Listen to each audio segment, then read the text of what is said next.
Okay, now let's see next topic from interrupt and exception. So let me clear what we are going to see in this lecture. So we are saying that whenever any interrupt occur, control will be transferred to the corresponding ISR. So what is ISR? It is a interrupt service routine, and that ISR is responsible for providing service to that particular interrupt.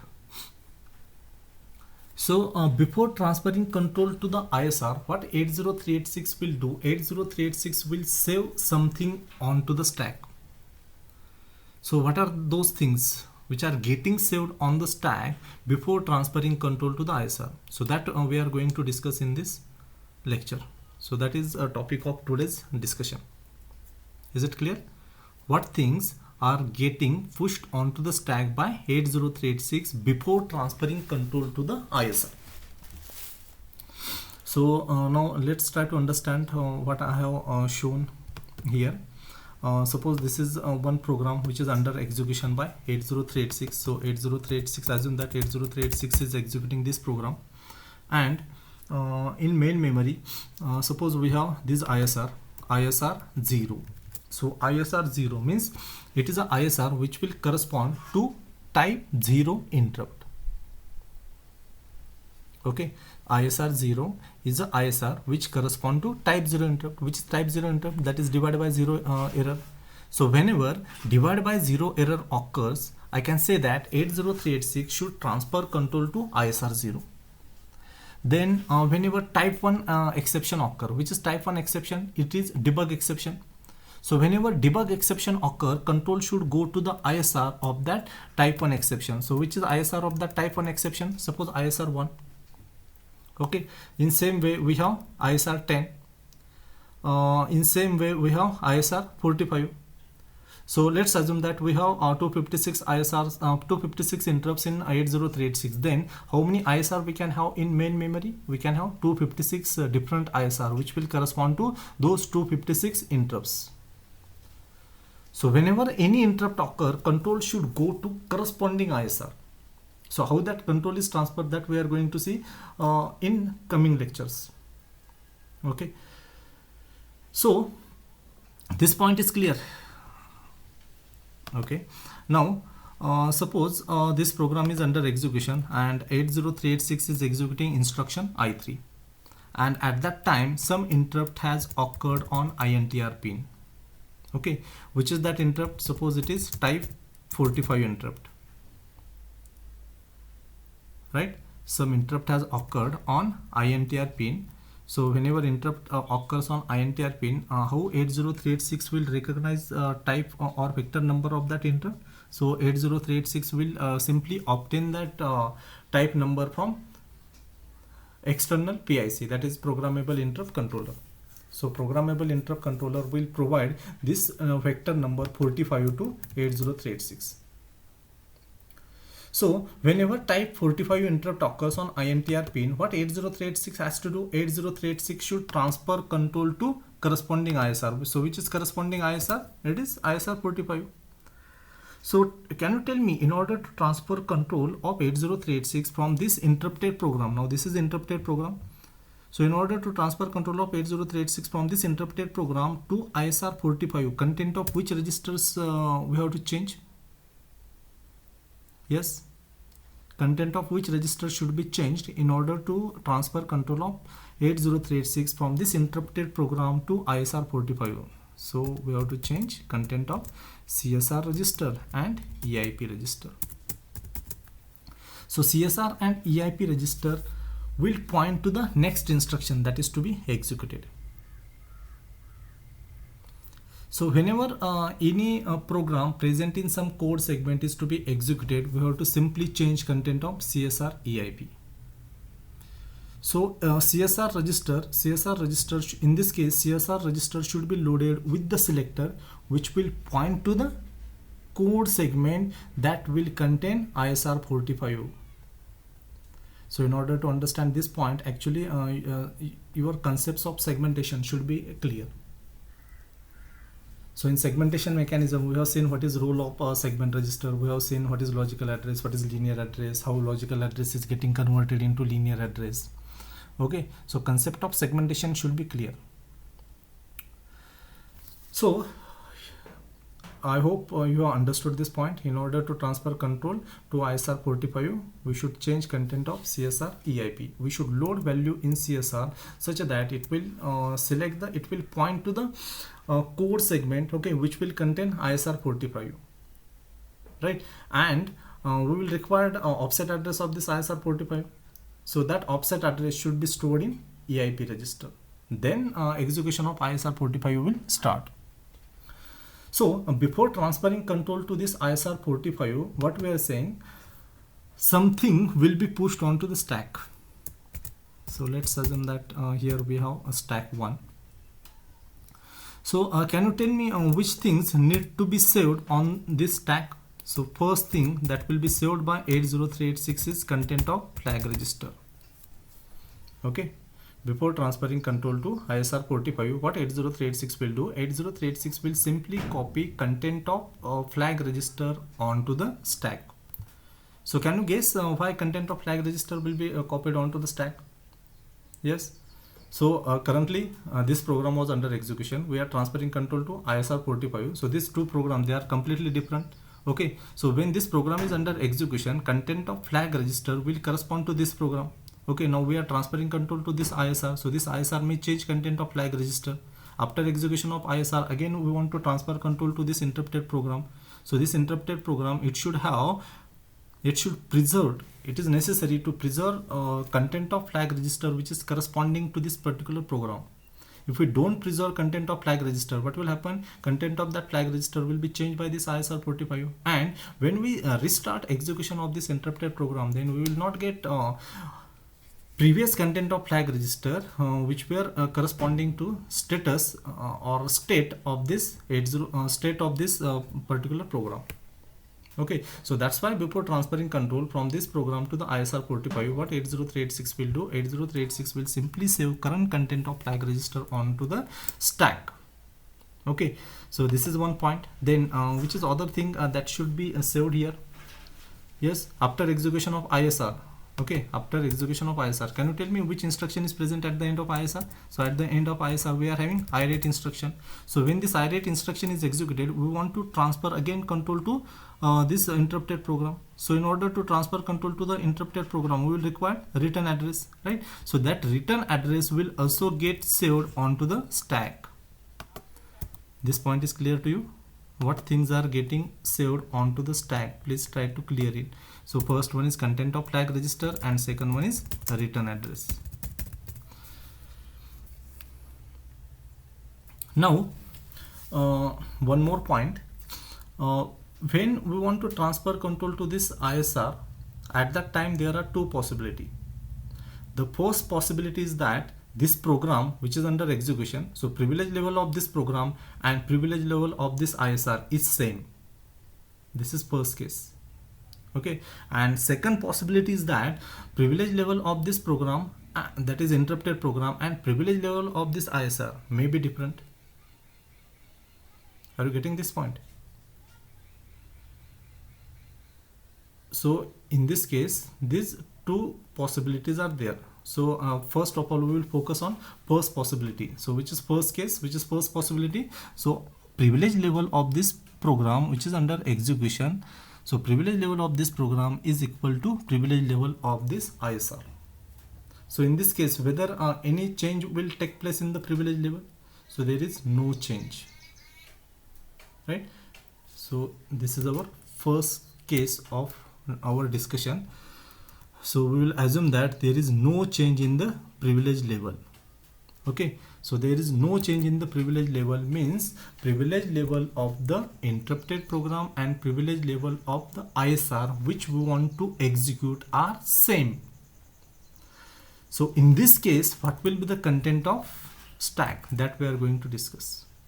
So these two things will, in this case, these two things will be saved onto the stack. So first one is content of flag register and second one is return address. So return address means content of which register will be saved here? So again it will be a CS and EIP only.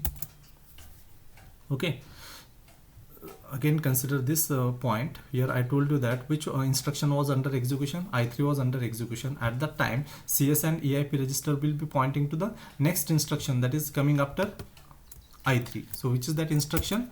I4. Okay, so when instruction I3 was getting executed, at that time CS, content of CS and EIP register will be pointing to I4 instruction. So I can say that this is my return address.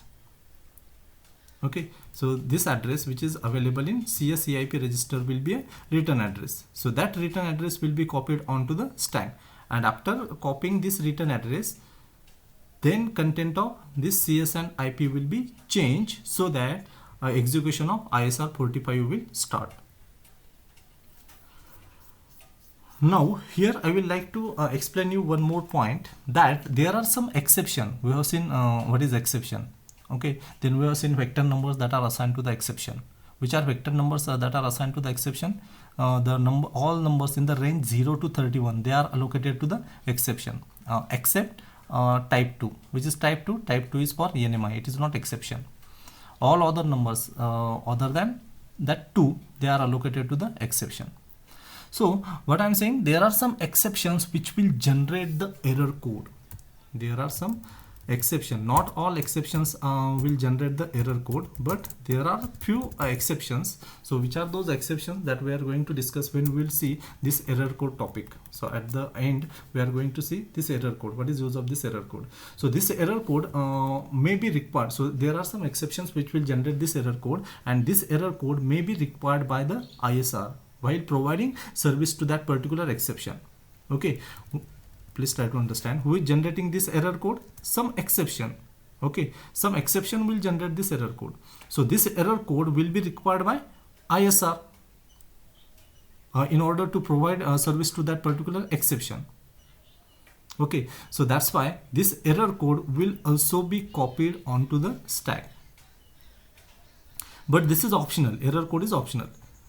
If some exception occur which is not generating error code, in that case which thing will be pushed onto the stack? Only content of flag register and return address.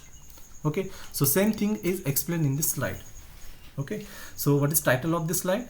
There is no change in the privilege level. No change in privilege level means privilege level of interrupted program and privilege level of the ISR, they are same. No change is taking place in the privilege level while transferring control to the ISR. So in this case, what things will be pushed onto the stack by 80386? So again here there are two categories. So first is the exception which has occurred has not generated any error code. Okay, and second category is that the exception which has occurred has generated some error code. Okay, so if error code is not generated, then which are things that will be pushed onto the stack? Okay, so try to understand. So this is one stack. Okay, and this is other stack. So this stack has one element at its top, and that element is pointed by, yes, so this register pair, that is ESS and ESP. Okay, already we have seen. So what is ESS? ESS means that is stack segment register. Okay, so assume that this is top of the stack, this is top of the stack which is pointed by this register pair ESS and ESP, stack pointer register. Now interrupt has occurred, we want to transfer control to the ISR. Okay, so before transferring control to the ISR, I told you that on stack what things will be saved onto the stack. So first of all, flag register. Okay, so can you see here flag register, old flag. Okay, so old flag will be saved onto this stack, right? So in order to copy content of flag register on this stack, first of all, here content of which register will be changed? Whether ESS will be changed? No. Content of stack segment register should be changed if we want to change the stack. So in this case, whether we want to change the stack? No, we don't want to change the stack. We just want to perform push operation on the stack. So when push operation is performed on the stack, at that time content of only this offset register, that is stack pointer register, will be changed. Okay, so by what amount stack pointer register will be changed? Yes, so we are copying this E flag register, that is 32-bit flag register. We are copying 32-bit flag register of 80386 on this tag. So 32 bits means 4 bytes. Okay, and we have also seen one difference between data segment and stack segment. What is that difference? Data segment always grows in upward direction and stack segment always grows in downward direction. So whenever some element is to be pushed onto the stack, so this ESP register will be decremented. We have seen instruction set of 80386. At that time we have seen push and pop operation. Okay, so at that time I have explained you this point. So in order to copy content of flag register, first of all this ESP register will be decremented by 4. Okay, so that it will point to this particular memory location. Okay, and then content of flag register will be copied onto the stack. Okay, so this is first thing that is getting pushed onto the stack. Then which is second thing? Second thing is return address. So return address means what? Content of CSIP register. Okay, so content of CSIP register will also be pushed onto the stack. Okay, so same thing we can see in this diagram. Okay, so this is content of CS register, code segment register, and then content of EIP register will be saved onto the stack. So this is a situation of the stack without error code, if the exception which has occurred has not generated any error code. So in that case, this content of this 3 register, I will say 3 register. So one is flag register, second one is code segment register, and third one is EIP register. So content of these 3 register will be saved onto the stack. So total how many bytes are getting saved onto the stack? This 4 byte, 4 plus 4 plus 4, that is 12 bytes. So I can say that whenever any interrupt occur, before transferring control to the ISR, at least 12 bytes will be pushed onto the stack. And which are those 12 bytes? So first one is content of flag register, second one is content of code segment register, and then content of EIP register. Okay, again here we are assuming that there is no change in the privilege level. Now which is second category here? Error code. Assume that the exception which has occurred had generated error code. Okay, so in that case what things will be pushed onto the stack? So first of all flag register as regular, after that content of code segment register. Okay, we know. Then content of EIP register, yes, it is also clear to us. Okay, so this case already we have seen at least content of flag register, code segment register, and EIP register will be saved onto the stack. Now here what is generated? Here error code has been generated by the exception. So that's why this error code will also be pushed onto the stack. So why this error code will be pushed onto the stack? Because this error code will be required by the ISR. We want to transfer control to the ISR. Okay, and that ISR will use this error code which is pushed on the stack in order to provide service to that particular exception. Again, this error code is having some specific format. For that we are having again a separate slide. Okay, so there we will discuss format of this error code. Right now just try to understand that some exception generate this error code, not all exception. So if error code is generated, then these are this will be the content of our stack segment. First of all, on the stack we will have flag register, then CS register, then EIP register, and then error code. Now in this case, how many bytes are getting saved, getting pushed onto the stack? 4 plus 4 plus 4 plus 4, that is 16 bytes. Okay, so this is the case if there is no change in the privilege level. Now consider another case. Okay, we want to transfer control from this program to the ISR, but here what is happening? So let's assume that this program has privilege level 3, and this ISR to which we want to transfer control has, suppose, privilege level 1 or privilege level 0. Then so in this case, whether there is any change in privilege level, whether there will be any change in privilege level, yes, the interrupted program is running at privilege level 3. Type 45 interrupt has occurred. We want to transfer control to ISR of that type 45 interrupt, but that ISR 45 has is present at privilege level 0. So in this case, there will be a change in privilege level. So we have seen that when there is change in the privilege level, at that time it is necessary to change the stack also. Okay, so let's assume that this is stack. Okay, let's assume that this is stack whose privilege level is 3. Okay, and suppose here we have again a second stack whose privilege level is 0.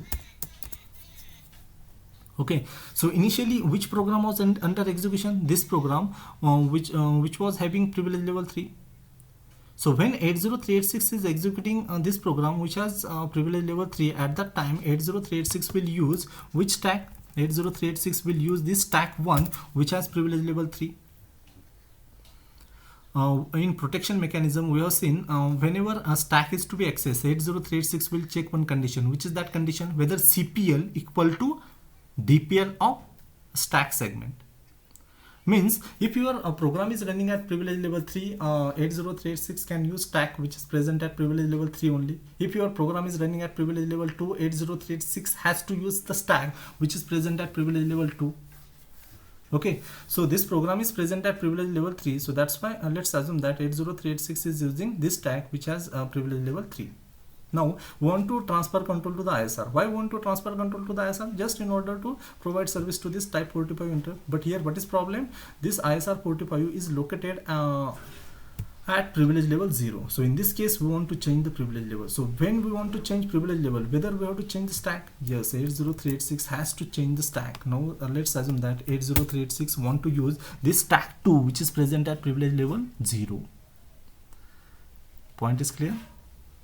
Okay, so when this ISR 45 which has privilege level 0 is under execution, at that time 80386 will use the stack 2 which is also present at same privilege level, that is privilege level 0. Okay, so in this case before transferring control to the ISR, before transferring control to this ISR 45, again the question is that what things will be pushed on the stack. Now here we have two stack. Okay, one stack correspond to privilege level 3 and another stack correspond to privilege level 0. Okay, so on which stack these things will be pushed? Yes, it will be pushed on this new stack. Okay, so on stack 2, so here this case is clear. Yes, here change is taking place in the privilege level, so that's why which stack will be used? So new stack of that ISR, which new stack which is present at privilege level which is equal to privilege level of that ISR. Okay, so that stack will be used. So on this new stack, first of all what we have to do? We have to save. Yes, now in this case can you guess what things we need to save on this new stack? Yes, so in previous case if there is no change, in privilege level, at that time we have seen that on the stack which things are getting pushed. First one is flag register, second one is return address, and third one is error code. Okay, so this thing these three things again they should be pushed on this stack 2 in this case also, right? So apart from these three things, do you think that we have to save some other thing on this new stack? Yes. See, there is change in privilege level. Okay, so that's why we need to change the stack. So on this stack, at least on this stack we have to save obviously content of flag register, then we have to save return address, and if error code is generated then that error code will be pushed on this new stack. If it is not generated then it will not be pushed on this new stack. So apart from this, do you think any other thing we have to push on this new stack? Yes. So which is that thing? We have to save pointers of this old stack. Okay, we have to save content of register, content of those register which are pointing to this stack 1. Yes or no? Because after execution of ISR, again we have to transfer control to the program, to this interrupted program.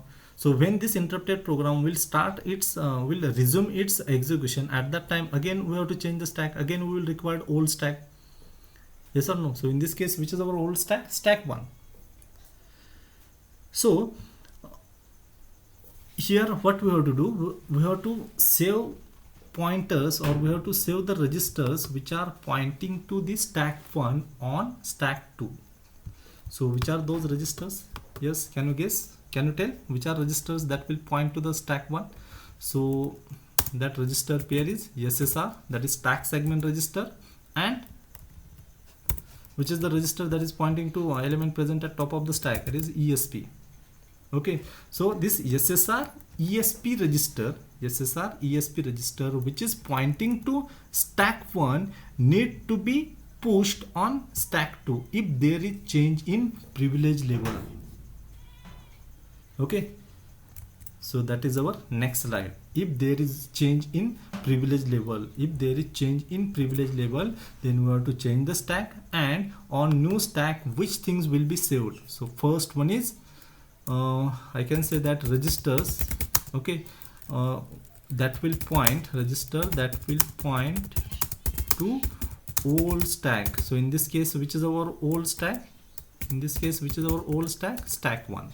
Okay, and which are registers that will point to the stack 1? That is SSR and ESP. So content of this new register has to be pushed onto this new stack. After that, we know we have to save content of flag register as regular. Then we have to save return address also. Okay, and if the exception which has occurred has generated error code, then we have to save that error code also. Okay, so same thing is explained in this slide. Okay, there is change in privilege level. So what are things that will be pushed on the stack by 80386 before transferring control to the ISR? So without error code, if there is no if error code is not generated, then first of all, see what you are finding here: old ESS and old ESP. So old ESS and old ESP means content of ESS ESP register which is pointing to old stack. Okay, then old E flag, that is content of flag register which is corresponding to that interrupted program, and content of CS EIP register which is again corresponding to that interrupted program. Okay, so these things will be pushed onto the stack if there is change in privilege level and no error code is generated. If error code is generated, then that error code will also be pushed on the stack. Okay, so if error code is not generated and if there is change in privilege level, can you tell me how many bytes are getting saved onto the stack? So this 4 plus 4 plus 4, 12 plus 8, that is 20 bytes. Here 20 bytes will be pushed onto the stack, and in this case 20 plus 4, that is 24. If error code is generated, then 24 bytes will be pushed onto the stack. 24 bytes will be pushed means ESP register will be, in this case ESP register will be decremented by 24. Are you getting?